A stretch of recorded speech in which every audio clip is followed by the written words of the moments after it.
Well, it's time for episode 267 of 3 Point Podcast, presented by Memorial Healthcare Wellness Center and Skymint Cannabis. Speaking of Memorial, they have all kinds of good things going on. If you get a membership, you get use of the locker rooms, private showers, steam rooms, sauna, lap pool, cardio exercise theater, all kinds of treadmills, ellipticals, and free weights.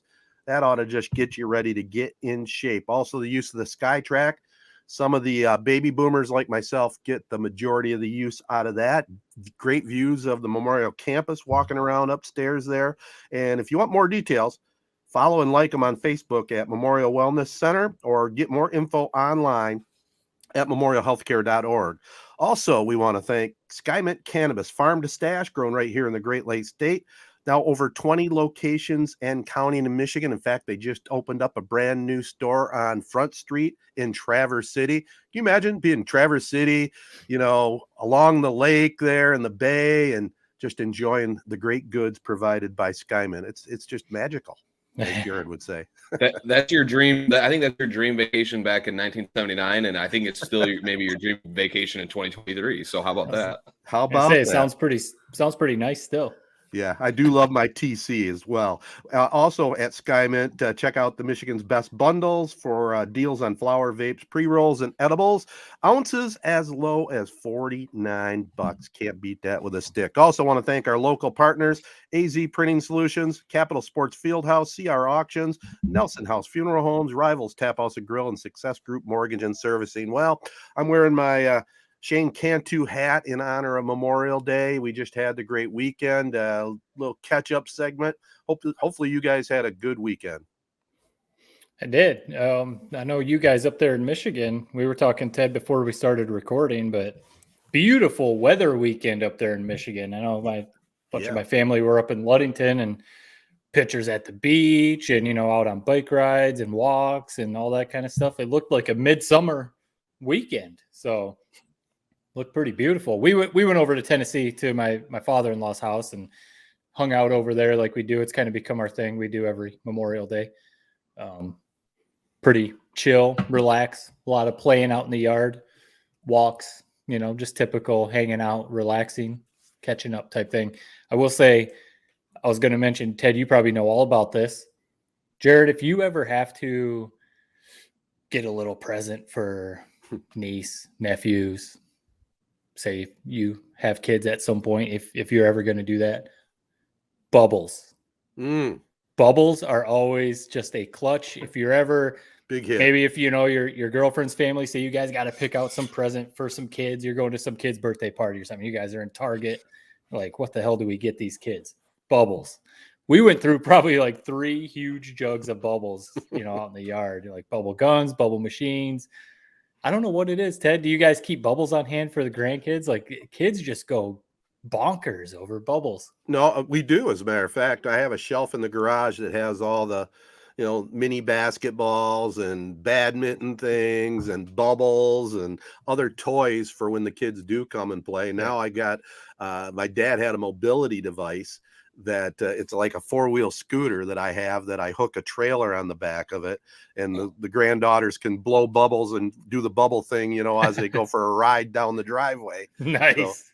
So I'm all about the bubbles, man. You're dead on right there, man. Nothing like it. It's come a long way from the little circle things that you had. You just dipped in and, blew, and made the bubbles fly. Now, like you said, they got bubble guns and everything else.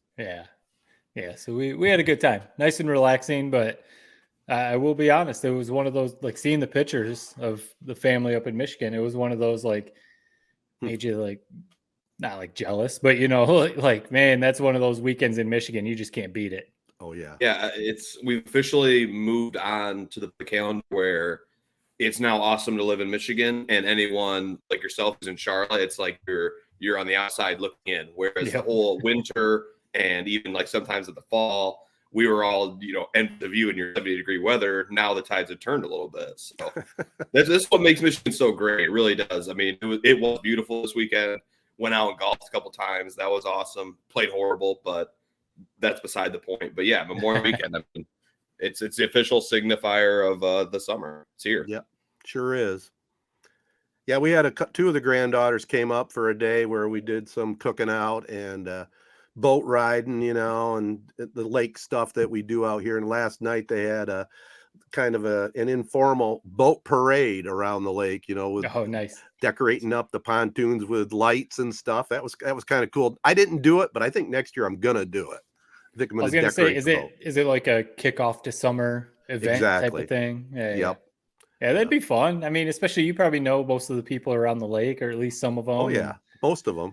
Get out there and decorate the pontoon. You just hope that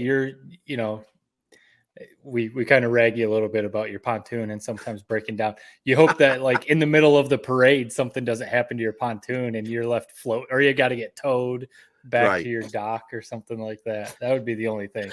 Yeah, I've told this story a few different times, but I'll just tell it real quick. It is the image of it was hilarious. So I was out with my buddies out on the lake, and my Uncle Ted and Atlanta were coming to pick us up, and he had this brand new boat. I think it was the pontoon that he was showing off.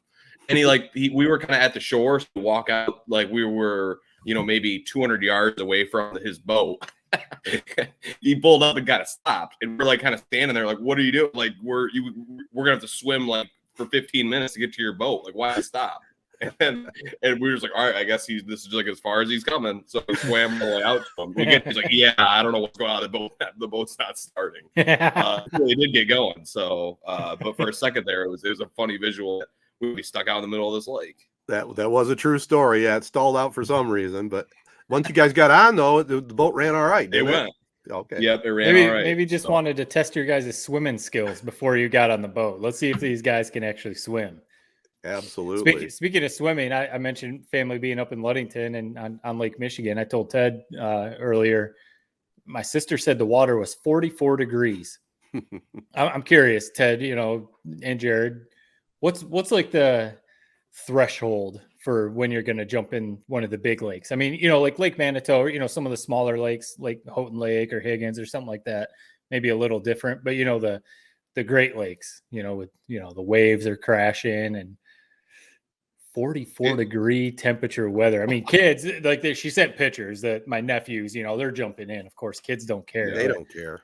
I feel like I've softened up. I might have jumped in once, but I'm not sure if I'm swimming in 44-degree water. No.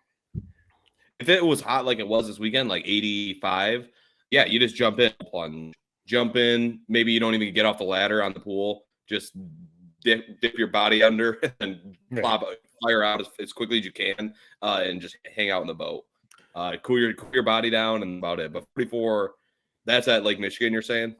Yeah. Does it ever like really heat up to anything? Does it even get to 60 ever?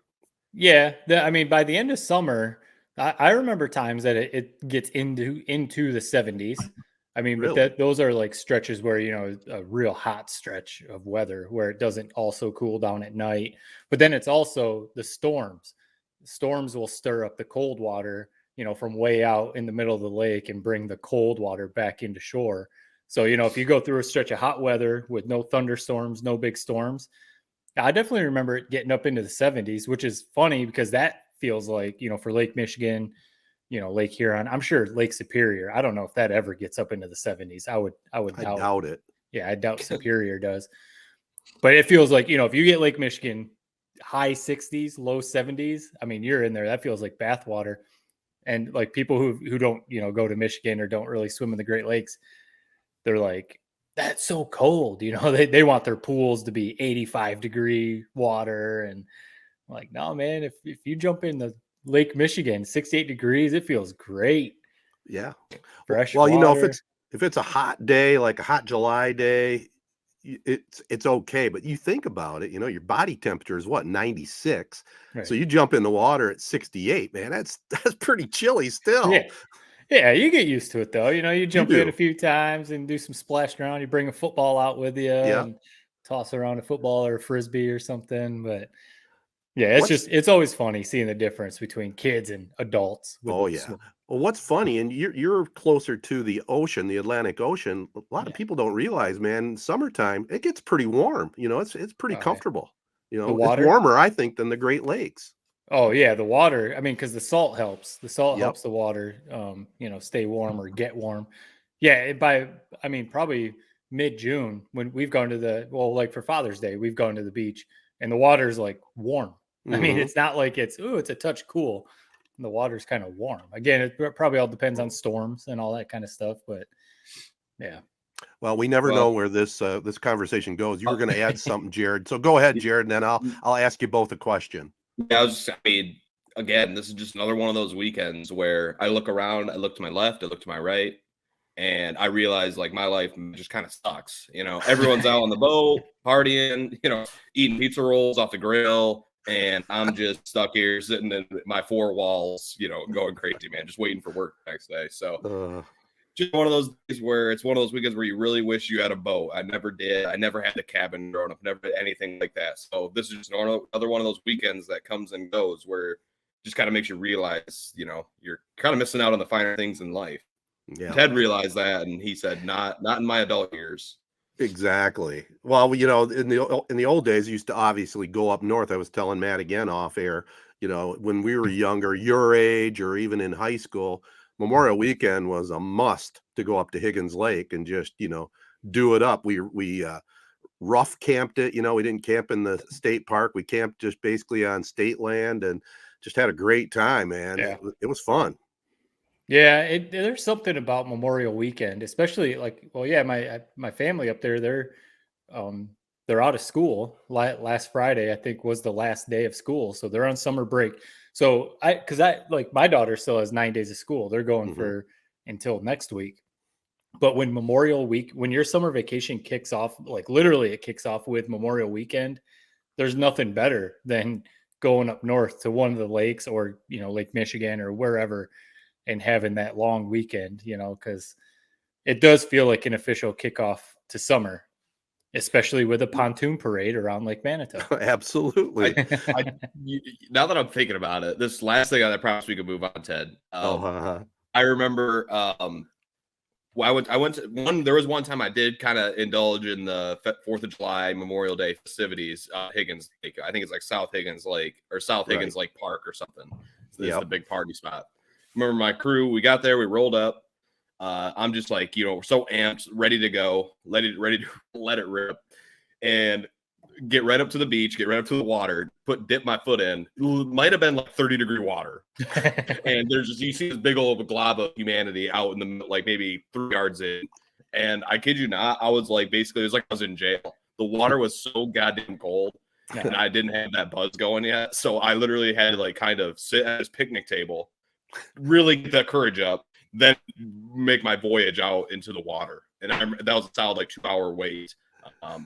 It's so cold. I don't know if it ever warms up. You said maybe it gets into the 70s. I tell you what, Higgins Lake, mid-July 2018, roughly, it never warmed up, man. That was the one year it never warmed up. Yeah. Well, the final question I have to kind of wrap up this segment is, Jared sort of talked about it when he said he puts his feet and kind of eases into the pool. Overall, though, when you guys are jumping in the pool or jumping in the lake, is that what you do? Or do you wade in and do it slowly? Myself, I'm a dive in, just get wet, deal with it right now, and then you feel all right.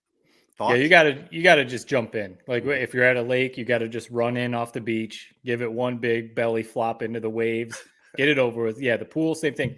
If you like dip into the water, guys have that temperature gauge right around the waistline there. Yeah. When you start getting around the waistline and the water starts splashing up, it's like, oh man, oh boy, you gotta just go in, get it over with. Right. And otherwise you're like walking around the water like this because you don't want your arms to get wet and you're like, I'm cold. Yeah, I have 2 parts. First part of my life, I was always a diver or a jumper inner. But then I remember my senior year of high school, like right before, like 2-a-days, basically, I did that. Big old water glob got in my ear, and it was stuck in there for maybe 1 or 2 days. And when I tell you that was literally the worst 2 days of my life, it's all I could think about. It's all I cared about, getting the water out of my ear. Yeah. So ever since then, now I have to do like the 1980s grandma, where I plug my 2 ears. And I slowly kind of wade in, dip my head under, and pull it up while keeping my 2 hands in my ears so they don't get water in them. So took it a weird turn, but that's where I'm at. No, you are right. I've had I don't know if they call it swimmer's ear, or sometimes you just get some water in your ear. There's nothing. Yeah, you can't think about anything else because you can't hear. Sometimes it hurts. When you talk, it sounds weird. Yeah, that's annoying. If you get water stuck in your ear, there is nothing more annoying than that. Well, they do make earplugs. Maybe something to consider. Yeah. Sorry, man. I wouldn't be caught dead wearing those. You just got to get a swim cap and some earplugs and the little goggles, nose plug, and you're ready to go, Jared. Yeah, good stuff. Well, hopefully everybody out there had a good holiday weekend, and like Jared said, summer is here. It's time to start really enjoying summer things, summer sports, and we have a final prep spotlight for this season presented by Capital Sports Fieldhouse coming up next.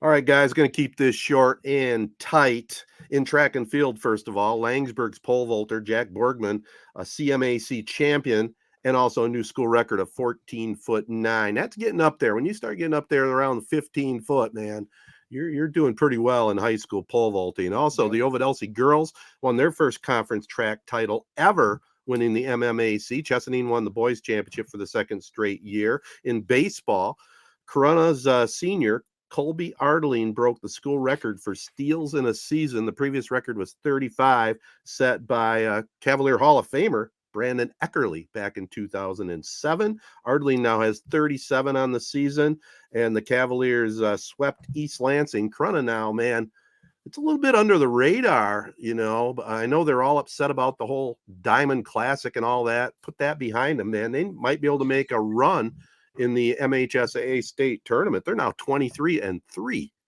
I was going to say, I need to look closely because all I did, I should have done it. I didn't know we had a prep spotlight for this podcast, but I should have looked closer because I glanced at Goose Poop, friend of the podcast, Goose Poop.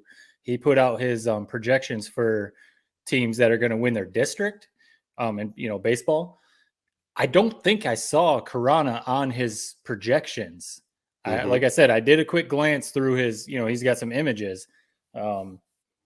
So yeah, I was kind of surprised because, like you said, maybe that's the flying under the radar thing because Corunna seems to be having a heck of a season. Yeah, I don't see them on here, so I don't believe they are. I mean, baseball is such a weird sport where it basically you need two stud pitchers in high school, especially with the innings limit. So yeah, it's not like softball. Right, where you can, like we saw Lasso do, whatever that was 3-4 years ago, just one stud pitcher, and you just ride your way throughout the entire tournament. So I'm not sure if Corunna has that. Seems like they're a very well-rounded team. I mean, it seems like it's anyone's district. So I'm not plugged in like Ted might be, but it's going to come down to pitching. Yeah. Oh, I got to believe they're the favorites in their district. The district is at Owasso. And I think I don't have it in front of me here, but I think Owasso plays Lake Fenton this week in a pre-district game. Corunna's got a bye right to the finals, I believe. But they should be the favorite in the district. Now after that, who knows what's going to happen? Yeah. Also, Chesaning, they threw 9 innings of no-hit ball at St. Charles in a shortened up sweep to improve to 24-6. Nice little pre-tune-up happening later on today. We're recording this on Tuesday morning. Chesaning hosting Corunna for baseball this afternoon. So that'd be a good matchup. The Indians 24-6, like I said, and Corunna 23-3. Might be worth a drive up to Cheese Rock for that one. Yeah.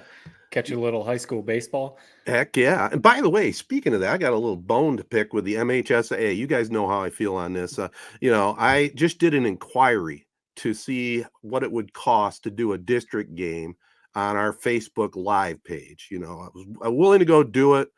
No money involved, as far as sponsors. We would maybe give some free shout outs to our podcast sponsors. But when I inquired to do a live video broadcast of a baseball game, a district baseball game, you aren't going to believe how much they said it was going to cost. It was $1,500. $1,500. Okay, this is making more sense. When you texted us about this, and we kind of texted a little bit about it, I thought you meant they would pay you $1,500 to do it. That's why at first I was kind of like, oh, well, that's kind of a no-brainer. Yeah, go do it. Okay, this is making hell with sense. This podcast. If that's the case, I'd just go do it. Right. So you would have to pay the Yes. MHSAA to broadcast the game. That's kind of crazy. Yes. How Just to is put it, that? just to put it in perspective, okay? I've been a longtime radio guy. If we do district games, we do tournament games on the radio, we have to pay the MHSAA, let's just say on average $45. $45 a game. Well, that's tolerable, right? You can get a few sponsors, cover your costs, and let people enjoy it. But where this $1,500 came from, the only thing I got to figure out, I didn't really do a deep dive into it, but they've embedded themselves with the NFHS, right? Yeah. That's become the big thing. So if it's an NFHS broadcast, they don't want you to, I guess, interfere with that funds, because they're getting, what is it, $9.95 a month to sign up for that service with no play-by-play unless the school or, they put it on themselves. Right. That's the only thing I can figure out. But it's ludicrous to think $1,500. That's just telling people forget about it. Right. You're not going to do it. Yeah, because you would think, like, I understand, there's rights to everything. I mean, Bally Sports Detroit, ESPN, everywhere, you have to pay for rights to broadcast sports. That is just how it works. But you would think, like, there is a side that, like, I would think the MHSAA would want as much exposure for their sports as possible, their athletes and their sports. So if you come at them, someone who has a relationship with the MHSAA, you've been doing it for over 30 years. You're not just some kid saying, I'm going to hop on my Twitch and just do a broadcast. You would do a professional job. $1,500 just seems a little bit like, like you said, you're going to say, never mind. Right. And now no one's going to get to watch. Ted, I think what you're saying is you're calling for a rebellion of small town broadcasters like yourself, Luke Giardi and other guys of the same ilk, to shut down this NFHS site, man. They are cutting into your pockets. They're cutting into your broadcast, and I'm not a fan of it. So as a fellow 3 Point Podcast member like yourself, I agree with you. It's time to rebel against NFHS. $1,500? I mean, flat out, what? Dude, I feel like that's like more than you should pay for a freaking like NCAA college game. $1,500 for Corona versus whoever, district baseball. There will literally be 25 people in the stands. You're paying $1,500 to put it on. Right. That makes no sense. It doesn't make any sense. And like I said, if radio's $45, I could see, $200. Let's just throw that number out there. Okay, even that's a little salty, but to go from $45 to have audio to $1,500 for video and audio just makes no sense. I don't know. I'll dig into it further, but it just blew my mind when I got that email back, and I just said, forget it. I basically I was just saying, I'm surprised you just kind of go. You didn't have any sort of pushback on that. Like, why? No, because I was going to do it for the benefit of people in our area. Yeah, it gives us a little pub at 3 Point Podcast too, but I thought, well, it'd be a good opportunity for me to go watch the Cavaliers, do my civic duty for Corona, and people in the area could enjoy it, man. And otherwise, there's no way that I could get enough sponsorship for $1,500 to cover that cost. It's not worth it. No, it's crazy. So if that's for a district, like what if Corona made it to the state championship? Like, I wonder what they would charge for something like that. I mean, there is a side, I think we kind of mentioned it in the text, or maybe not, but like, I wonder what would happen if you just did it anyway, and you got caught, know. Like, if some official from the MHSAA came across the broadcast and asked, like, did you pay for the rights to this? I wonder, would you get penalized? Like, well, I wonder what would happen there. I don't think there's much they could do as far as taking me to court or anything like that, but they could ban me, they could ban me from doing any MHSAA events. And, like I said to Jared said, I can't believe you asked, go ahead and just do it. And I'm not going to burn the bridge after 40 years. I would love if you were like the bad boy of the MHSAA, where you have to like take credentials to get into the state finals every year. Where guys, I would have loved that. I'll tell you what. It's up to you, man. I would look into this, maybe an alias you could call this game. They would never be able to trace it back to you. There you go. We 3 Point Podcast would become like the rebels of the MHSAA broadcasting game. I'd be curious too, then, like, to obviously they probably have a deal worked out, some sort of like a contract or whatever with NFHS. I wonder what they charge NFHS for the rights to MHSAA games. I wouldn't think it's $1,500 per game, because if NFHS is only charging $10 a month for subscriptions, Right. yeah, I wouldn't think that there's much money to be left there. But Well, I did ask, and I agree with what you're saying. And I did ask a school administrator that we know pretty well, and I thought, well, maybe the schools get a big piece of the pie too. Not much. I mean, Wow. probably pennies on the dollar. You know. so So who's really making out here? The MHSAA is really making out. MHSAA. Yeah, they're making out. Absolutely. So, hey, if anybody out there has interest, you can tell I'm a little bit passionate about it because it's just not fair. It's not right. Hit us up on our social media pages, right? That's at 3 Point Pod. Let us know what you think. I mean, especially, Corona Baseball, man. We've been seeing their postings, and they're having a hell of a year. And it was just going to be a nice sideline thing to offer to fans, and priced out of the market. So that's And it's honestly one of those things, like, people would watch. Yes. I mean, people love their sports. They love their Cavaliers. And if all they have to do is hop on their phone, hop on our Facebook page, and they can watch a district baseball game, they would do it.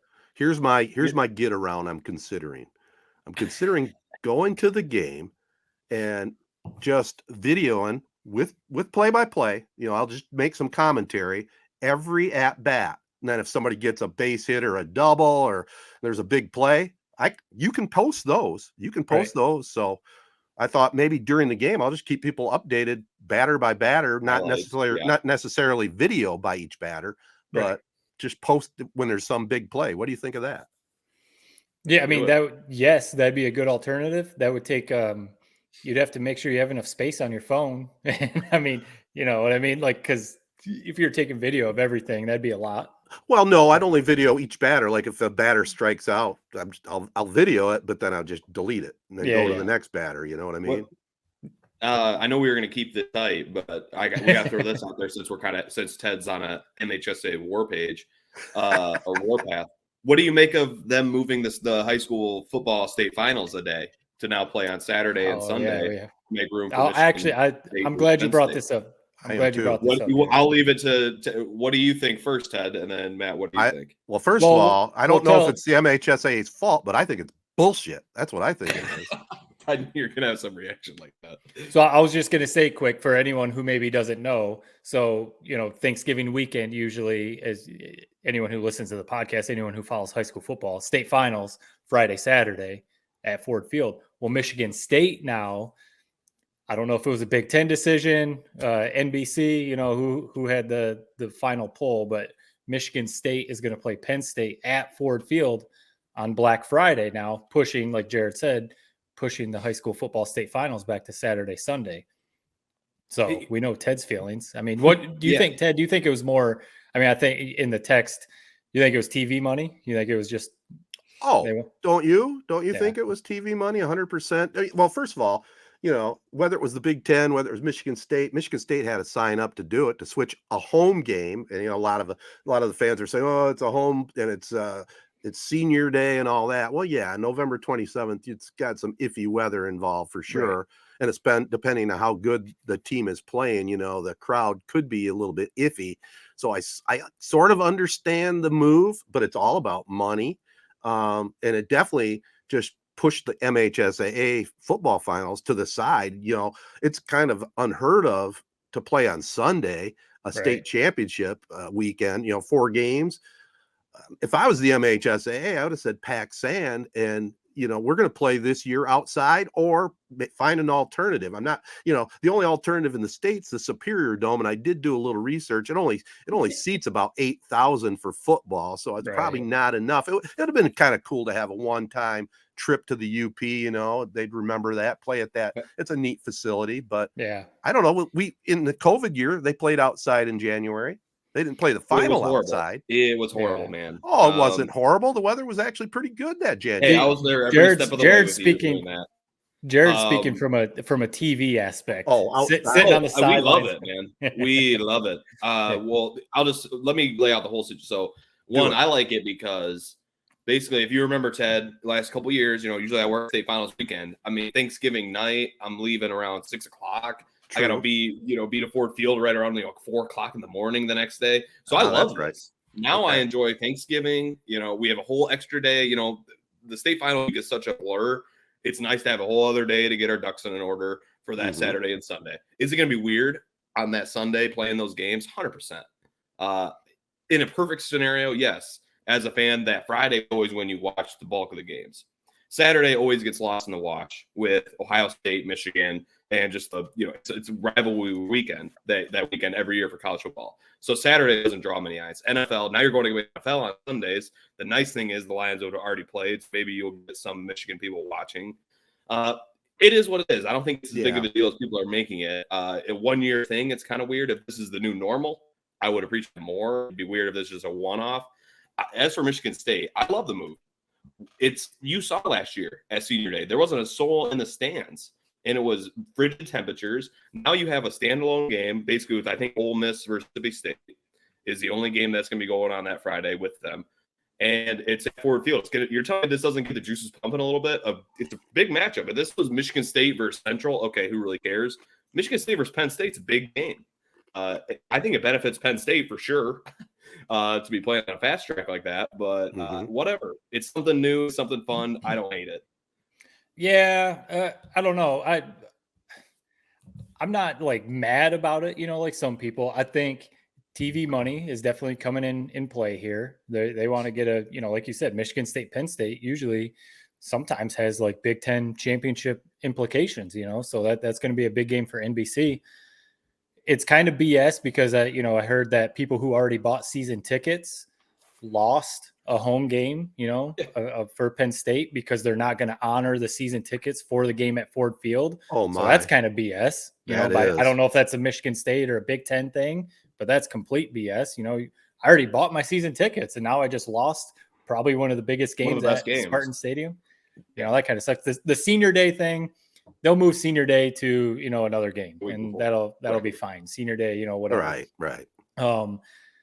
I don't know if it's I don't know if it's going to have some lasting effect on the high school football state championships. Maybe we're making a little bit of a bigger deal than that really is. I think it's more the tradition thing, like you said, Jared, because I did think about that. The TV side of it, I can see your viewpoint. It makes it easier for you guys. You're not rushing out. You're, like you said, Thanksgiving night or Black Friday morning, trying to get to the stadium and all that stuff. So that is a big part of it, the TV production side of it. One part too that I thought about, or I didn't think about at first, but I saw people saying the schools that are, Christian schools or religious schools can't play on Sundays. And, you guys know that usually a good 4, 5, 6 religious schools make it to the state championship game. They won't be able to play on Sunday now. So I almost want chaos. I want 8 religious schools to make state championships. And now they won't be able to play on Sundays. And there's going to be a scheduling nightmare. Oh, I almost want something like that to happen because I think it's I don't know, a law. I think they cannot play on Sundays. So I think that's kind of a part that could get a little iffy. It might not be anything. Yeah, the MHSAA said they were going to schedule their games on Saturday, so it's going to be a mixed match. But if you get 6 or 8, what are you going to do? Right, that's going to be crazy. Yeah, I don't know. That is we'll think about it. I would say 7. We'll probably have whether it's Traverse City, St. Francis, or Human Christie or whoever. So that'll be one. Division South 5 Christian probably seems with to make RCC. Yeah, I mean they're definitely it. I like the idea of there being a super day.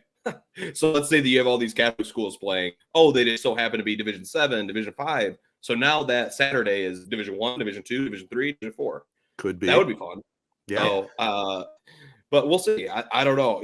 That's kind of one of those, it's always the doomsday scenario for what is it, the sporting event where they're always working out the doomsday scenario that never quite plays out. I'm drawing a blank on it right now, but I'll think about it as soon as I'm done talking. But it's kind of like that, where there's a doomsday scenario that you keep thinking might happen and never really happens. Yeah. I will say, so I've, you guys too, you very big with high school football. I have some friends who are just as big high school football fans as we are. And they've a tradition for them, whether it was with their dad or then now with their kids, they go down to Ford Field Friday, Saturday to watch the games. And a couple of my friends were actually like pretty upset about it. They were kind of like almost like mad about it because it was like, that's what we did on Black Friday. We woke up and we went down to Ford Field and watched all the games. And now, like you're telling, like they'll probably still go on Saturday, Right. But like, are they going to go on Sunday now? Because, Sunday, usually, you got whatever else going on. So, and the NFL. Yeah, NFL. Yeah. So now, like you said, Jared, Saturday sometimes with Michigan, Ohio State, and everything else loses a little bit of viewership. No one's going to watch on Sunday now. Very, like you said, Lions will have already played. So, people who don't care about all the rest of the NFL maybe will be watching the high school games. But it's probably one of those things that when it comes, it won't be that big of a deal. Right. Right. But, yeah. Last it is question. interesting. The college football playoff is what the doomsday scenario. The doomsday scenario never happens. You look at the rankings every year. You go the whole year wondering what if all these teams win. Never happens. So we'll see. That's my thoughts on the potential Catholic school doomsday scenarios. Final thought, Jared, on this. Ask you directly. What's the consensus at Bally? Is it a good thing? Is it we're all nobody good. cares? Yeah, if I was a fan, I'd have a bit of a different view. Because like I still do think that Friday is the big day to really watch it. But no, how can you be upset about not having to be up 4 a.m. the day after Thanksgiving? Right. That's quite a bonus. But now you'll be working all day Sunday. Right. Yeah. So it is a trade-off. Hey, yeah. Is it? We always we joke in the control rooms. I'm sure you guys do too, Jared. In the truck or the control rooms, people a lot of times don't think about the TV aspect of all this stuff and how it affects work schedules. It's not just like the players on the field and stuff. So maybe this one will be a positive for you guys at Bally. Not having to work Black Friday. But like when you have these extra inning baseball games going till 3 a.m, it's not just those players on the field. You got the people, working in TV that are sitting there too. Or like you said, Jared, on Black Friday, you guys got to get up at the stadium at 4 or 5 a.m. People don't think about all that stuff. So yeah, there is that whole side to it too. Oh, well, yep. We were going to keep it tight, but of course we bring it on the table. I was going to ask one more quick thing because this is our last prep spotlight. So yep. I'm curious your guys' thoughts on this. So I saw, I think it was a Corona pitcher, I think it was against Perry last week, had a 3-inning no-hitter because they mercied Perry. They beat him like 15-0. Logan Vowell. Yep. So it was one of those 3-inning no-hitters. Not taking anything away from Logan. That's an awesome effort by him. Great pitching. Is that a no-hitter? No. Okay. Because I don't know. Is it recognized officially as a no-hitter? I don't think it is. Okay. It has to go 5 innings probably to be in yep. Okay. Yeah, like I said, I'm not taking anything away from him. It's awesome. But when I see sometimes like the 3-inning no-hitters, I'm kind of like, I don't. Right. So what you're saying is all those times in youth where I used to go out 9 straight strikeouts and then I'd have my pitching limit reached. You're saying that means a thing in the books because I did that a few times, man. Well, for you, we'll let it ride. We'll let it slide. We'll let it slide. Got a few of those under my belt, not to a few under your belt. All right. Nice. All right, let's move on. There's a lot to talk about in sport potpourri. The Tigers are playing well. We got Game 7 last night in the books. We're going to get into that right after this. Capital Sports Fieldhouse is the home of hit and pitch and a whole lot more. The 10,000 square foot turf field can be used for all indoor sports training, including football, baseball, basketball, softball, soccer, and many other activities. Hit and Pitch has 7 indoor batting cages with full pitching tunnel and the state-of-the-art Hit Tracks training system utilized by MLB organizations. Located in the old Capitol Bowl J.C. Penney block on South Washington in Owasso, Michigan. For more details, call Capital Sports and Hit and Pitch at 989-472-4624 or online at capitalsportsfh.com. All right, I guess we should start with the NBA. I mean, Boston had it set up perfectly for them, coming back from down 3-0 win their next 3 games, coming home to Boston. Jason Tatum blows his ankle out on the first play of the freaking game and gutted it out, but he definitely wasn't 100%. And, Miami ended up blowing him out. Yeah, a little bit of it was still an entertaining game to watch, because it's a game 7 and high drama and all that stuff. But it was they ended up winning by like 20. You kind of want that game to come right down to the wire, like a buzzer beater, like game 6. The previous game, man. Right. Game 6. Whoa. Yeah, you kind of want it to go like that. So a little bit of a letdown maybe in that aspect, but probably for this series, even though everyone says the Celtics were probably overall the better team and the Heat have kind of just been like getting by with, grit and everything like that. The team that probably deserved to win the series won the series, because those first 3 games, the Heat they just dominated those first 3 games. And then somehow, Jimmy Butler kind of wasn't playing very well, and the Heat or the Celtics kind of put it on and even the series up. So it was one of those, like, it probably should have been over in 4 or 5. They just were able to stretch it out to 7. I think the NBA Finals will be a good matchup. It's like a clash of titans. You got the Nuggets, who are just insanely talented, efficient with Joker and Murray and all those guys. And then you just got the Heat, who are like the 04 Pistons, really no superstar. Jimmy Butler's really good, but I don't know if he's really like a superstar. And then a bunch of really good role players. So the NBA Finals are going to be good. I'm curious to ask, though, about Tatum. Ted, you probably remember vividly Isaiah Thomas blowing out his ankle. Hell yeah. And dropping 25 points in 1 quarter in the playoffs. Just one of the most legendary performances. It was in the finals NBA, against Lakers. In the NBA Finals. One of the most legendary performances ever. Obviously, we're not there. We don't know how bad Tatum's ankle was, but was it a little bit of like, was he milking it a little bit? I was like, I don't know. And maybe it was also Reggie Miller constantly going to the replays and be like, look at the grimace. Look at him grimacing. Yeah. It was getting to be a little bit like, all right, man, we get it. Your ankle hurts. Like, play. Just play, man. Or don't play. Like, if your ankle really hurts that bad and you can't even defend, let someone else come in. It was getting to be a little bit like much. Well, he took 13 shots. Which, I mean, hurt ankle or not, the Celtics in game 7, they needed him to have like a 30 ball. And he definitely was plagued by his ankle injury, but still, you just got to leave it on the floor. I mean, Isaiah Thomas did. Still, Isaiah Thomas didn't win that game. So with all that being said, it's unfortunate that happened, because I think it had an effect on everybody in the arena. They were so ready to roll, and there were so many positive vibes going into that game, and just the bad omen it was that like you said, very first play, your star player just turned his ankle. I don't know. Sometimes those if it's sprained, you can hardly walk on. So I guess maybe we should be giving him kudos that he played through it and gave him something. But I'll agree. It's like, if either you're out there or you're not. If you're out there, we need you to shoot the ball 30 times. 13 times isn't going to cut it. And we saw that. It was just a disappointing game 7. I had that bad in my gut all day leading into it. Honestly, I thought the Celtics were going to blow the Heat out. I was like, this game could be over mid-second quarter. And I was dead wrong. The Heat, I mean, how they lost in game 6 to come back a few days later and play like that, unbelievable. Caleb Martin, he was nearly out of the league.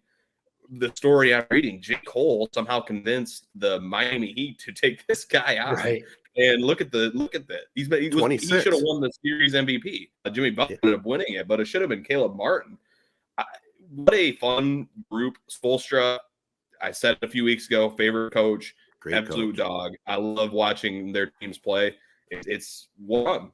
We'll see now. I think the Nuggets are kind of a whole nother level, whole nother test. Yeah, I'd be shocked if it's a good series. I think the Nuggets win this in 5. They're just that damn good. Yeah, I'm kind of along those lines too. 5 games, probably 4 games, maybe. But we'll see. They got to play the game, and Miami, they got one thing going for them. Matt, you brought it up perfectly. They play a little bit like the 2004 Pistons. They play real well as a team, and we'll see. It's mind-boggling to me though, like watching last night's game, how the NBA really has gone to the 3-point shot primarily. Right what they're going to do offensively. They're going to whip it around the perimeter and find the open guy in the corner. It seems like almost every play. Yeah.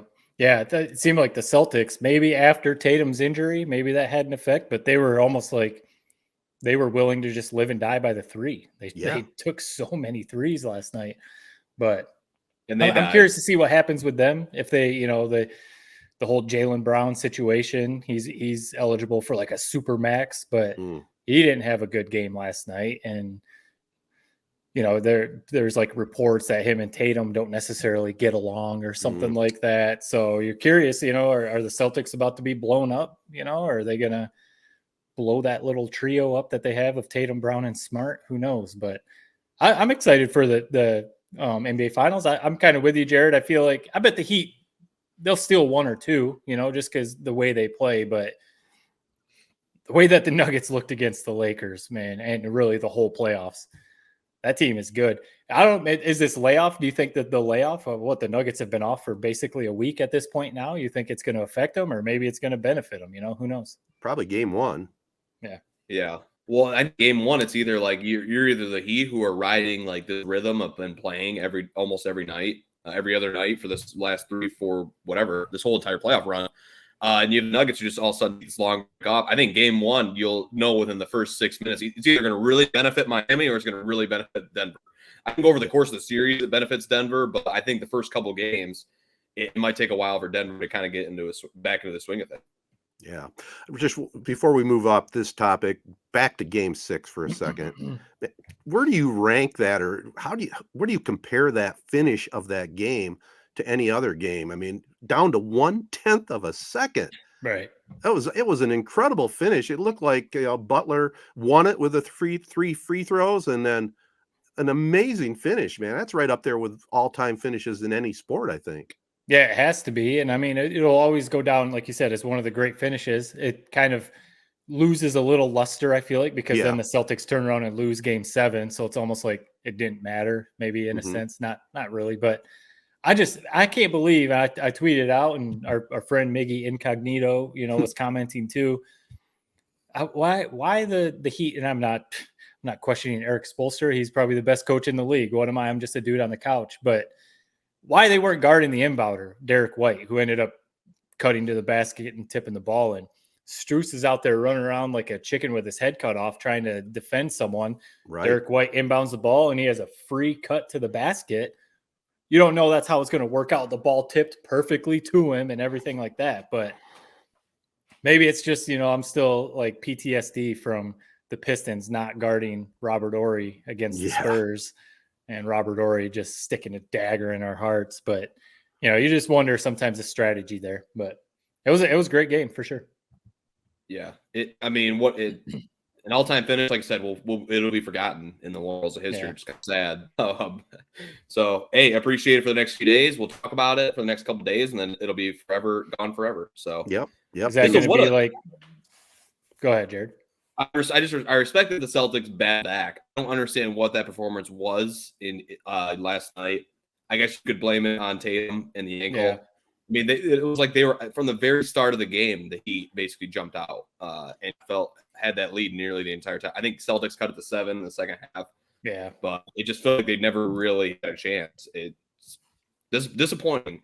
There's nothing worse than highly anticipated games that end up being like that. I can't stand it, and it happens a lot. Like, it's always the national championship every year for college football, man. You build up this entire year, and then the week build up to it, and then the game's horrible every year. Could have felt like. Mm-hmm. Well, let's move it on to baseball. Of course, near and dear to your heart, Jared. You're working some Tiger games this week with Rangers in town. They keep getting close to that 500, and then they drop back. They finally got within 1. Their mode has been 2, but playing some good baseball. We can't talk enough about, and maybe you were on to it before the season, Jared. I mean, they do have some players that are playing really well, and it's a fun team. We've talked about it before, a fun team to watch. Really a great team as far as chemistry and excitement level. We don't know what's going to happen, but thank God they're in that AL Central. I'm curious. I'm curious at what point, and I'm not trying to be like pessimistic, Debbie Downer, wanting the Tigers, to collapse.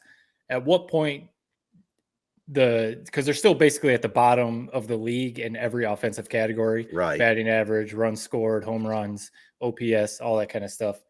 At what point that's going to catch up to them? Like you said, the chemistry, they do the pitching, they're still pitching really well. So, that kind of stuff does go a long way, but you would just think like at some point their offense needs to perk up, but maybe not. Maybe they'll just grind out wins, keep grinding out wins like they've been doing. But I mean, right now it seems like they're staying afloat, playing in the AL Central, like you said, helps.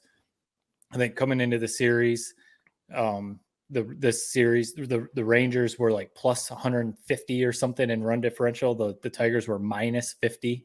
So, you see some of those stats and you're just like, all right, this is a good story right now. But when they go up against the teams that are actually good, you kind of see how it's going to play out. It's a great test. The Rangers, Yeah. They are impressive, man. Like you said, there was a graphic that I showed on the screen. Basically, they're number one in like every hitting category. Yeah. The Tigers, they were so ice cold with their bats in April. It started to heat up a little bit in May. Most with these three guys, Green, Zach McKinstry, CMU dog. Love that guy, dude. He's been playing at like an all-star level, it feels like, for a few weeks, 3-4 weeks now, batting almost 300. Right. The Tigers, basically the last like 15 games or so, the amount of walks they're drawing has been incredible. So although they don't lead in many of the baseball categories in terms of drawing walks, which is important, they're almost one in that. But it's funny you mentioned my preseason prediction. I actually looked back at the date, and I actually brought that up before we're going to record today. This was on 2/25. February 25. So during spring training, I'll just rattle through these real quick. Let's do a quick check on what I said and how it's stacked up. So 2 games below 500 right now. The first one I said last year, so this is last year, obviously. They had such high expectations on them that as soon as it were poorly, it just snowballed. This year, we saw no expectations. They start 2-9. We all kind of the same sort of thing, like, oh, God, it's just going to keep snowballing from here. Nope. They back from that, so I think that's okay to say it's right. Number 2, I said because it's this young team, young core, they're going to have a happy and fun clubhouse. And that's exactly what it's been, this bullpen, man. They have a new gimmick every day. Jason Foley, Alex Lang, that whole crew. It's a fun little bunch. Different games in the clubhouse every day. They have a rule where basically as you round second base on a home run, you have to wave to the bullpen. A lot of different fun stuff like that. Number 3, Miggy will not play as much as he did last year. I said he was going to play 90 games this year. It's going to be less than that. So yes, he's still the awesome player. We've seen him have a pinch hit walk-off this year. Just not the player he was. We don't need to get into that much deeper. Eric High, Rogers replacing Tucker Barnhart. They've been solid. They definitely are a plus compared to what Barnhart was on offense. And I think they've done a fine enough job, managing the pitching staff. The pitchers haven't lost a beat from last year with Tucker Barnhart, who people claim is the best at that. So we'll take that. Spencer Torkelson, I said he was going to have a bounce back year. Started rough in April. In the month of May, he's been a lot better, batting over 300, and he's looked improved. Austin Meadows will play this year. I was wrong on that. Potentially, he still could come back, but as of now, that might have been a wrong take. Wrong take as well. Jonathan Scope is in great shape. He is in great shape, but hasn't really translated to the ball field as much. And then last 2, Hinch. AJ Hinch, I thought he was the best manager in baseball, or one of them. I think he's shown that this year. More pinch hit appearances in the entire MLB by a long shot, by I think 20. He's winning them games with this pinch hit strategy. The entire team's bought into it. He's handled the Miggy thing right. He's handled the Baez benching right. He handled Scope having a diminished role right. He's just the best coach, man. I love Hinch. Last one, number 9, I said Badu. We still have him. Hinch famously said last year, this team, the best version of themselves, has Badu in the lineup, and we've seen that. This last week, he has 7 RBIs, a grand slam, 2 home runs. So all in all, I would say it's looking pretty good. I don't think it's time to give me my flowers yet. There's still a lot of season left, but it's looking good. Yeah. I mean, you definitely hit on a couple of those. I'm curious who's going to step up, and like you said, you mentioned about McKinstry maybe playing at an all-star level. I feel like they need someone, 1 or 2 guys at some point to take the lead, I guess. Maybe Riley Green is going to be that at the plate. He's getting up around 300. Maybe McKinstry. I don't know if Eric Haas is going to start doing that. Torkelson maybe will eventually turn things around. He's still only hovering around like 230. That's just it's not good. I mean, like if your everyday first baseman's hitting 230, that's not going to, unless he's like Adam Dunn and he's hitting 50 home runs. Okay, cool. But Torkelson's not doing that. So, like I said, I'm not trying to be like doom and gloom. I love the positivity. I love seeing him win. But seeing Comerica rocking when Baddoo hit that grand slam, it's awesome. It takes you back to like the early 2010s with Miggy and all those guys and stuff like that. But I just I hope Hinch can keep them going. If they keep winning games, then he can. But I hope Hinch can keep the clubhouse together. I know we've talked a lot about the Miggy thing. And, you see a lot of people even now, like he's hitting 169 right now in his very limited, he barely plays. A lot of people are saying they should buy him out and just move on. I don't think so. Not just because I'm such a big Miggy fan, but you guys have both talked about the clubhouse chemistry thing. I think he is such a big part of that clubhouse chemistry that even if he is only playing one game a week, pinch hitting here and there, I think he's such a big part. I think that whole clubhouse respects him so much that you have to keep him around. I think they're not going to win the World Series this year, or they have a very, very, very long shot of winning the World Series this year. Keep the guy in the clubhouse. Let him finish out the year. Let him do his tour. Everyone's giving him a present at every stadium they go to. Let him get that in. Give him his pinch hit, his DH, once or twice a week.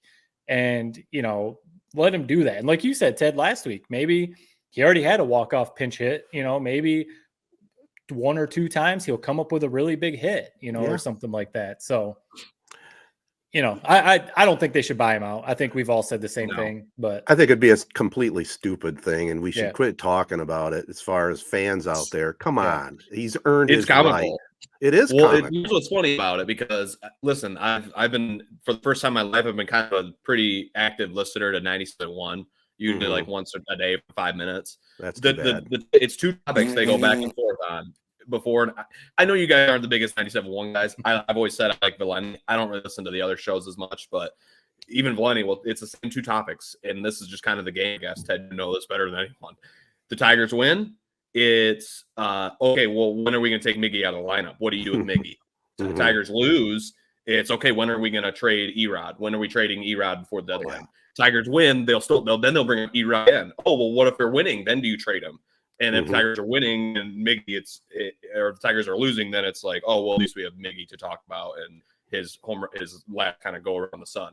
I don't understand how it's just funny how people listen to that every single day. Right. And depending on whether Tigers win or lose, it's either the negative side of those two stories or it's the positive. And so it just cracks me up, man. Hey, I'm there listening to it every day too, like the rest of us, but it's funny seeing how day to day, a daily beat of job, and that's what it is. It's those two topics, man. Yeah. It'd be, you would hope they could come up with a few more storylines, but maybe those are the storylines right now. I am curious to hear or see what they do with Lang and Rodriguez at the trade deadline. I mean, those are two pieces that some contend. I mean, the Tigers are technically contending right now, but two like legitimate contending teams, they would probably trade some good pieces for those two pitchers. So I'm curious if the Tigers are going to be buyers or sellers at the trade deadline. But my opinion on it is I could be completely wrong, but I look at this team and they got a pretty solid core, and those two guys are a pretty solid part of that as well. Why not keep and build around them along with the young kids, and then maybe hope for like a 2006 thing when Pudge Rodriguez came out of nowhere and signed with the Tigers. Detroit is not a bad town for baseball. I mean, it is. I don't think free agents shy away because it's Detroit. No, I think it's one of those nice places to go play. You're right. Baseball anymore. I mean, maybe like probably most sports are this way anymore. Money talks, and guys will go somewhere, wherever that's going to give them the biggest contract, so when Miggy's contract comes off the books, they're going to have a lot of money to spend. So if they can build on the season, like you said, Ted, hang on to some of those arms, hope they keep developing, hope Riley Green keeps developing, hope Torkelson eventually turns it on a little bit. if Baez can just basically stay a solid player, I think Baez is who he is at this point, solid player. He's going to have some errors. He's going to strike out, whatever. Get Miggy's contract off the books, and then maybe they can really lure in one or two really big free agents and be an actual – you got one of the best managers in the league already. So, yeah. And Detroit's one of the best baseball towns. It really is. Yeah, I mean, you can see that. Like we said, sorry, Jared, like crappy they're a solid team this year. I'm not trying to be doom and gloom on them. Not a very good team, but you look at a holiday weekend, nice weather, and Comerica was packed. So Detroit's a great town for baseball. Yeah, biggest crowd since opening day this year. So as soon as the weather turned, people came out and watched them. Here's where, and this is the last thing I think we could say on the Tigers. Scott Harris. Yes. McKinstry. We got McKinstry for a bag of bones and a sack of marbles. And he literally, they can't get him out. They cannot get this guy out. He's batting leadoff. He's getting a ton of walks, seeing a ton of pitches, hitting in clutch spots. I mean, the grand slam that Baddoo had was set up by a McKinstry double at the start of that inning. So it's just, I'm loving this team, and I trust in Harris' plan. I've really seen, from the interviews I've seen of that guy, he's a very smart dude, and he seems like he's not going to leave any stone unturned to really turn this franchise around. And I'll say this: now that he's came here, you look at the Tigers farm system, and it's like it's actually really not that bad. It's actually got some players on the come up. Justin Henry and Malloy to name one. And I feel like under Avila, you may kind of were like, man, this farm system's not going to do anything. Or if we have guys, we're going to trade them. It's not going to work. I trust Harris. And that's number two things for me. I think if you have a great manager in Hinch and you have a GM who's going to give them good players that has a clear path in their plan, is we're going to see a lot of pitches. We're going to draw walks. I mean, that's the limit. They have a plan. Which is the first time you could say that in my life almost since like 2006. Yeah. Well, you can think, I mean, you mentioned 2006. The Tigers went through a stretch of GMs who completely depleted the farm system. Dombrowski is one of the best to ever do it, but he is definitely one very win now. I'm going to trade every prospect to get a player that's ready to contribute right now. So which worked. I mean, they made a couple World Series and, won a bunch of AL Central divisions and all that kind of stuff. But then your farm system is depleted. You have no farm system. So then Avila comes in, and we don't have to get into it, but he made some of the worst trades in the history of Major League Baseball, probably. And you see a bunch of the guys that they traded away now are basically all-star players at other places, and none of the guys that they traded for are up playing in the bigs. So like you're saying, Jared, Harris comes in, and the farm system was the worst in the major leagues. I mean, all the ranking systems and all that. The Tigers had the worst farm system in the major leagues. So they're starting to build that back up. So maybe they can build on it. Hopefully Hinch, part of it too, keeping the clubhouse together, but hopefully Hinch stays around. Hopefully he doesn't get burnt out, trying to keep this team afloat, or, some other big, Red Sox, Yankees, or something like that, offer him a ton of money, or, whatever. But last thing I was going to ask you guys about with the Tigers, I don't know if Ted, if you have anything else, but nope. I've got to ask you the controversial thing that I caught a little heat on Twitter about, the Meyer patch on the sleeve. Is this even a thing? Like, why? I couldn't believe, again, it's another one of those things. We always talk about it. People, it's almost like nowadays they look to get mad about things. It seems like people just want to get mad about anything. I couldn't believe how upset some people were over the Meyer patch on the sleeve of the Tigers. I mean, I guess first glance, it is like, oh, that's different. And then you move on. Like, I don't understand why people are so mad about it. I tweeted out something like, does it affect you watching the game on TV?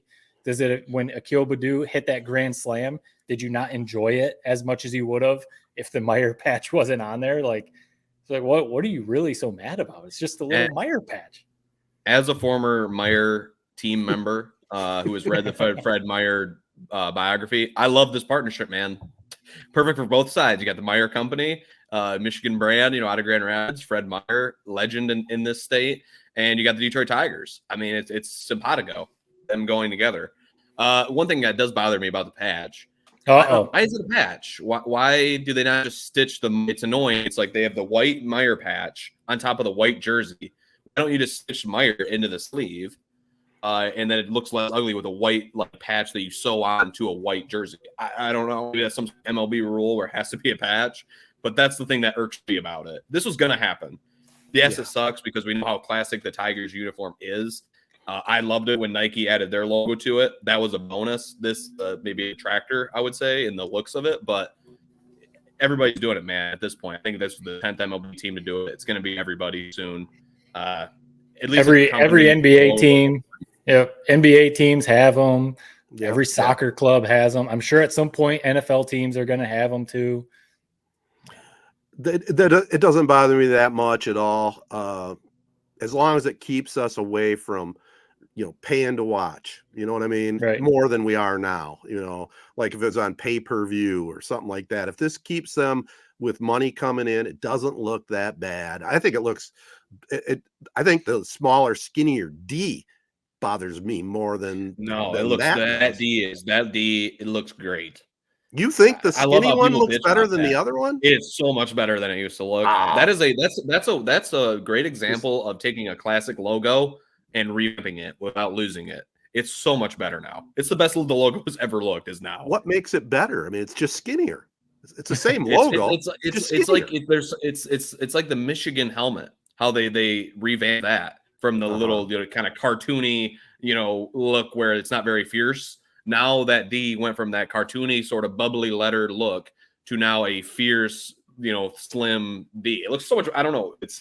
It looks so much better, man. I don't know how to explain it. I'm not a calligraphy major, but it looks better. Wow. Matt, I mean, I agree. It looks better. I think it looks maybe a little sleeker. Everyone you talk about Memorial Healthcare Wellness Center all the time. Everyone's looking to shed a few pounds. Right. Maybe the Detroit logo shed a few pounds and they got their summer body or something, I didn't, to be honest, I remember I didn't even notice it. And then I saw some people start, talking about it or whatever I saw probably on Twitter.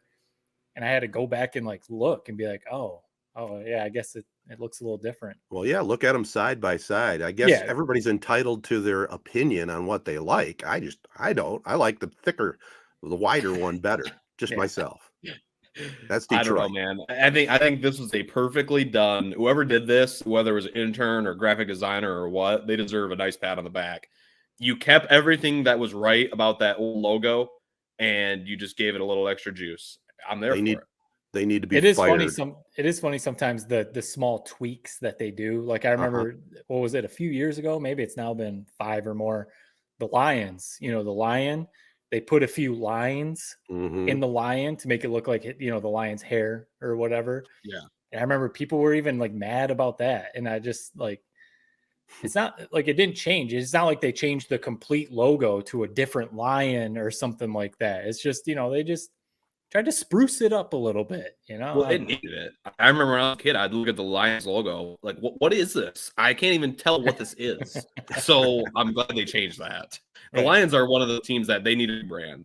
And I thought it was coming. I thought it was supposed to be coming this year with the new uniforms, but apparently it's not till next year. So I'll be curious to see how that turns out. But I think they're the next team that's in need of a vast change. The Reds don't ever change anything about it. It's perfect. No. Lions Red Wings logo is perfect how it is. I hope absolutely don't touch it.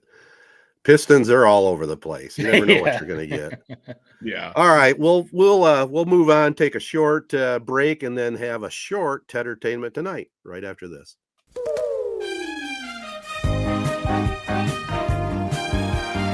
All right, guys. The one topic I wanted to jump into is HBO. It was kind of a Twitter thing this week, and when was the first time you saw that that logo and actually tuned into HBO? And I know I think we all posted it on Twitter, but let's recap that a little bit. I go way back. I mean, I go back, to the 70s, late 70s and early 80s. There was a sitcom on called Dream On, and it was one of those shows, that it was kind of unique, but it also had nudity, and when you're young, a young male, and all of a sudden, wow, we got HBO and they're showing stuff. This is all right, but it was a good show. Also, there was another sitcom called First and 10. It was kind of a parody of the NFL. And then speaking of the NFL, that was where the original Inside the NFL was, with Len Dawson and Nick Bonacani before it went to Showtime.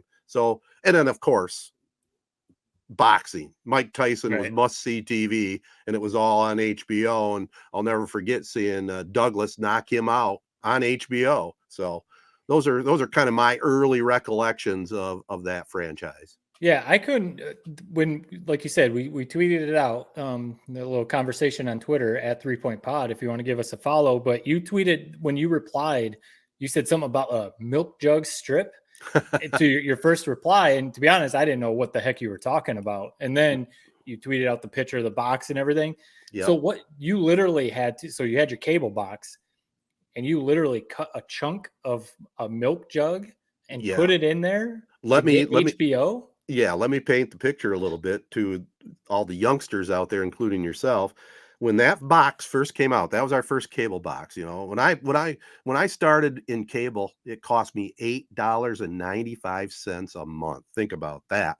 But that box that I posted, I don't know who figured it out, but word spread like wildfire. You cut a rectangular piece of plastic off a milk jug, and you stuck it in between, because HBO would be scrambled. You know, you'd turn to that channel and it'd be scramble waves. You couldn't see anything. Every once in a while, oh, there's a boob, but you know, you couldn't watch it. So you put this thing in, and it completed the circuit somehow, and all of a sudden, dear God, free HBO. Now, here's a little sideline for you. Jared's dad, he probably won't want me repeating this, but he was still living at home. He was probably 15 years old, and he was playing around with it, watching HBO. And they were having some problems with the cable. The cable company came over, and that little piece of plastic was sitting inside there. And he goes, "What the heck's this?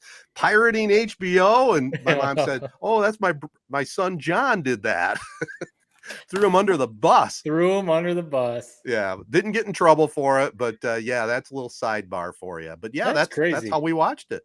That's crazy. So it's like the rabbit ears. You used to have the rabbit ears, and you would aim them or whatever. And right. But a piece of plastic to get HBO. That's crazy. Yeah.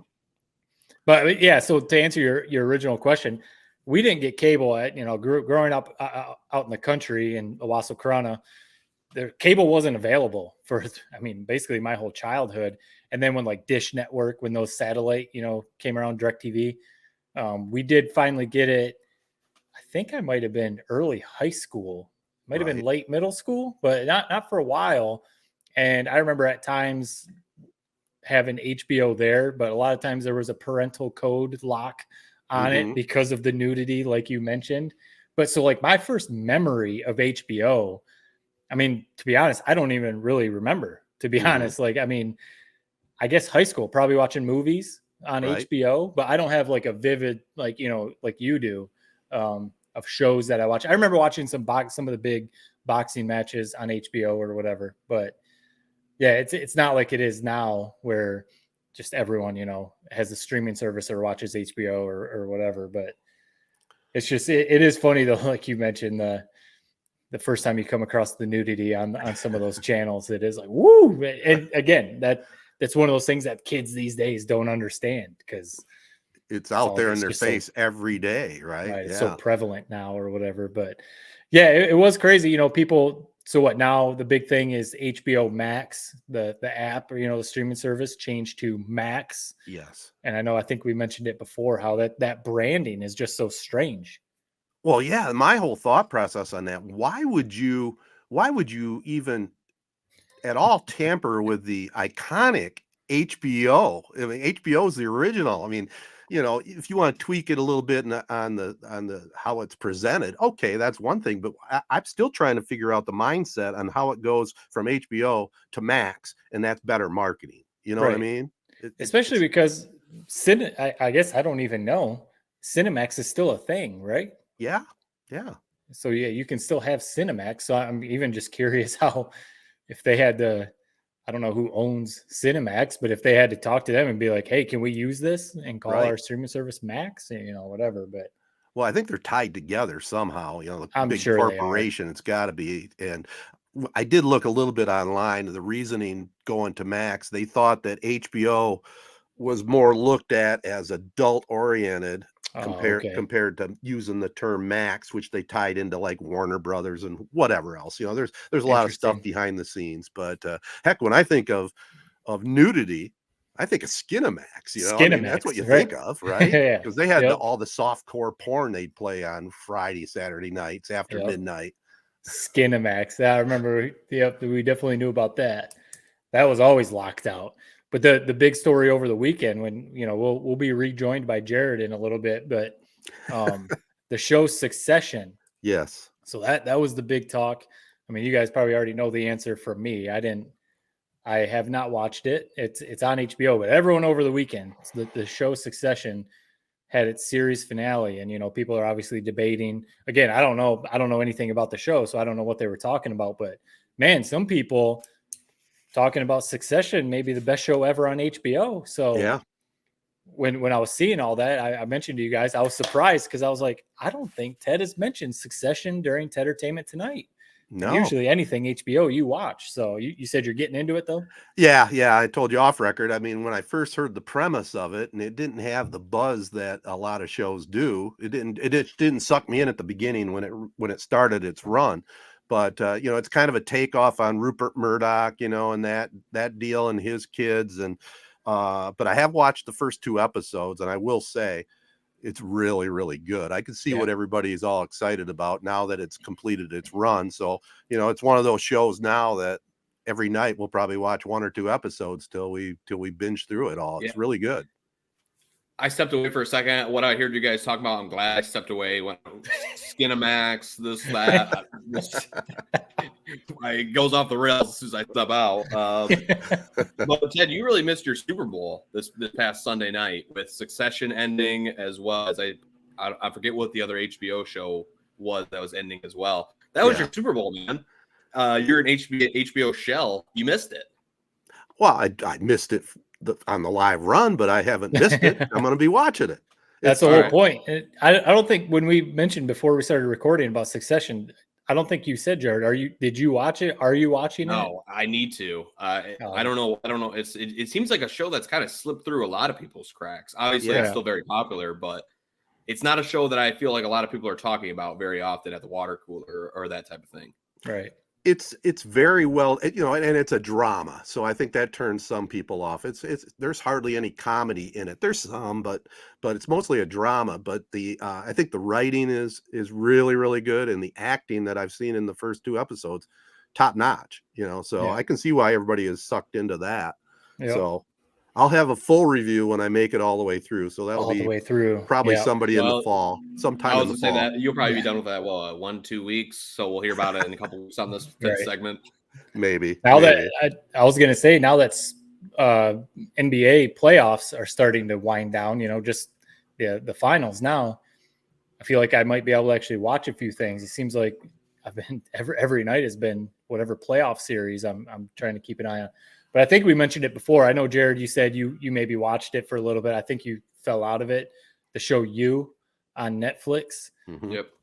We're getting through the current season. My wife was she was out on it, but I was like, I want to watch it. I want to see what happens this season. So since I started watching, now she's kind of back into it. This current season, it's ridiculous. I don't know how, the main character, how he continues to get away with everything that he gets away with, but it's just one of those. He's a good actor. I'm blanking on his name. I think, Jared, you probably know his name. Yep, I'll find it. I should. Yeah, I'm blanking on his name, but he's a good actor. He's a good actor. The writing is pretty good. Again, it's very far-fetched, of course, but they suck you in with some of the characters. The mystery part of it. Who's the killer or who's going to do that? There's always things that suck you in. A lot of good cliffhangers, and it got confirmed for one more season. That's going to be the final season. So it's going to be like, all right, well, I guess I got to watch one more season. Got to stick with it. Yeah, I didn't make it through this last season. I don't know, a little too out there for me. Yeah. He had the good camaraderie with I don't remember the girl's name in the previous seasons. Yeah, Love. I thought that was like kind of a fun little relationship they had. So once she was kind of out of the picture, or maybe she comes back in this season, I don't know. But once she was out of the picture, I kind of lost the interest in it. But I don't know. It's still a good show. I mean, Penn Badgley, like you mentioned, his acting kind of can fix a lot of the flaws, like where you're still kind of in it, even if the show's not perfect around him. Right. But yeah, it's worth a watch. I would say the first 4 seasons are solid. I would say for you, Ted, because you haven't watched any of that show, right, Ted? No, I did. I watched. Oh, okay. I don't know if I made it through the first season, but I watched quite a few episodes of the first season. That would be one of those, I'd say, low on your list. Yeah. I mean, if so you what do ever you have nothing to watch? Yeah. All right, maybe 3-point podcast rating, Matt. Where do you put it? I'm gonna, again, because it's not just on Netflix. It's not like I'm paying extra for it. I'll give it a 2.0 just because I like the mystery part of it. It's almost like a true crime type of show. That 2.0 might be high. It might be like a 1.8, 2.0, somewhere around there. Okay. Finally here, I wanted to get your guys' opinion on this. You saw me, I tweeted it. Space Jam was on, and Space Jam: A New Legacy. You could watch them back to back. Michael Jordan and LeBron James. Have you seen both of them, and what are your thoughts? I mean, definitely the first one. That was huge when I was a kid. I mean, we all thought we were in the movie Space Jam. So definitely, that's a nostalgia thing. I love the first one. I have not seen the second one. I'm sure we talked about it on the pod when that movie came out. It's nothing against LeBron or anything like that. Cool that he made, a Space Jam 2. I have no interest in watching it, though. I mean, maybe if it was on TBS or something, I'd turn it on and catch it or something. But yeah, no interest in the second one. That's another DNF I had on my list was Space 2. So bad, man. Yes. So unbelievably bad. But Space Jam, like really the whole idea, it shouldn't be good. Space Jam had no right being as good as it was. It was helped because you had one. Honestly, I love the ending scene where the guy from Jurassic Park, I don't even know the actor's name, now gets the megaphone. Ladies and gentlemen, Michael Jordan. And he comes out of the spaceship down in and R. Kelly's playing in the background. I mean, that scene is a top 10 movie scene maybe ever. And the soundtrack is just incredible. I think because of those two things, in my opinion, are why it's so. And the basketball season, the basketball seasons are actually like real somewhat. Whereas in Space Jam 2, it's like I don't totally understand what they're playing. It's like a video game kind of. Yeah.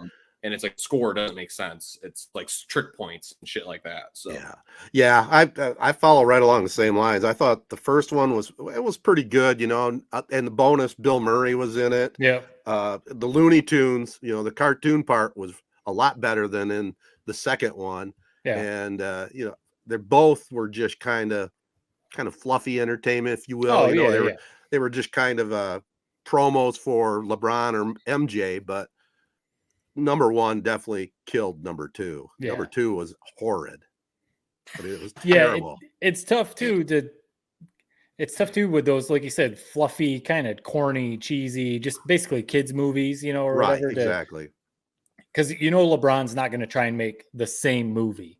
They're going to try and, use that concept, I guess, but, do something new, do whatever is modern, nowadays. And it clearly, from all the reviews, did not work because the first one, I mean, if you think about it, was pretty straightforward. Yeah. Looney Tunes and, the Monstars thing, steal the pro athlete. I mean, it was pretty straightforward for like a kid's movie like that. They didn't try to do too much. They didn't try, it was like. And I actually thought Jordan's acting was pretty good in it. It wasn't bad, Yep. And the whole key is, Jared, this is something you got to look forward to. Matt, maybe you can relate to it right now. When you go take your daughter to a kid's movie, you appreciate the fact that they do have some adult stuff in there so you can enjoy it. Like when Jessica was a little girl, when I took her to, the Smurfs. I took her to a Smurfs movie. It had a few moments in there when they threw little digs in there to the adults, that you could kind of get a chuckle out of it. You got to have that. You can't, if you go sit through like My Little Pony, oh my God, that was like, I should have been asleep during that whole film because it was horrid for an adult. Oh, there are some cartoons that like adults can actually watch. I think they, Right. they intentionally do that. They put some adult humor in there. Like Clearly, the kids don't get Pixar those stuff, jokes. right? The Yeah. Pixar stuff's like that. Yeah, you Yeah. got to. What would you guys last thing maybe? What would you guys? Yeah. I had this question asked to me this week. I'm curious what your guys' thoughts. What's your all-time favorite like animated? Can be Pixar, can be whatever, like children's movie. For me, it's up to 2. One, Up. How can you beat Up? I mean, that first 4-minute segment. Oh, I mean, it'll make you cry before you it even made see me the credits. cry. Yeah. And then my other one is also Wreck-It Ralph. I love Wreck-It Ralph. That's another one. The ending when he's relating the bad guy code as he's kind of like sacrificing himself. I mean, that'll make me cry every time too. So those are my 2 big ones: Wreck-It Ralph and Up. What do you guys think? Man, that's tough. I like Coco a lot. The Pixar movie Coco. I love the Toy Story movies too. Yeah. The Toy Story. They're doing a Toy Story 5. It's going to make buku money and it's probably going to be amazing.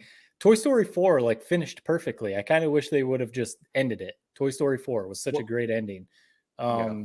Without really thinking about it, those would be the first 2 that come to mind, the Toy Story franchise. And then I like Coco a lot. Yeah. I hate to agree, but that's the one that popped in my mind, Matt. Toy Story 1, that's what I would think was kind of a go-to. And like Jared said, Up, man, that just grabs you at the beginning. And that was well done as well. So good stuff there.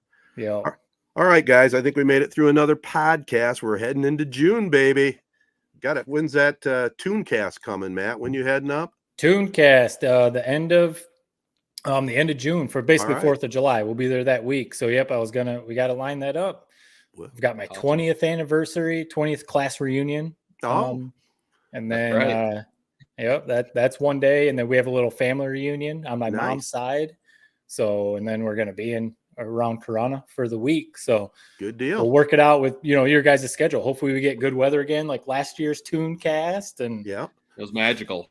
Got to work it out with Jared's schedule. My schedule is wide open, baby. Boat is ready. Yeah. All right. Well, we look forward to that. And we appreciate everybody listening to 3 Point Podcast, brought to you by Memorial Healthcare's Now Community Wellness Center and Skymint Cannabis. Skymint, farm to stash, grown right here in this Great Lakes state, over 20 locations. As I said in the open, a new store in Traverse City. Congratulations to them there. Check out Michigan's best bundles, deals on flower, vapes, pre-rolls, edibles, and extracts. Ounces as low as $49. If you're over 21, go online at skymint.com, sign up for their rewards program. Also, Memorial Wellness Center, Memorial Health Care Wellness Center, just a great spot. I'm a member, love going up there and train, including your membership, use of the SkyTrack, locker rooms, the private showers, just a whole lot more. If you want more details, follow them on Facebook at Memorial Wellness Center or get more info online at memorialhealthcare.org. Also, shout out to our local partners. They include AZEE Printing Solutions, Capital Sports Fieldhouse, CR Auctions, Nelson House Funeral Homes. They've served the area since 1880. Rivals Taphouse and Grille. Might have to stop there, Matt, when you're up in town too. We'll get some great grub and drink. And Success Group Mortgage and Servicing. Don't forget to follow us on the socials at 3 Point Pod and subscribe to our YouTube channel that's growing every day. And as we always say, peace and love, be kind. Thanks for listening. And by the way, June 2nd in Major League Baseball is Lou Gehrig Day. We need to stamp out ALS. More on that coming up.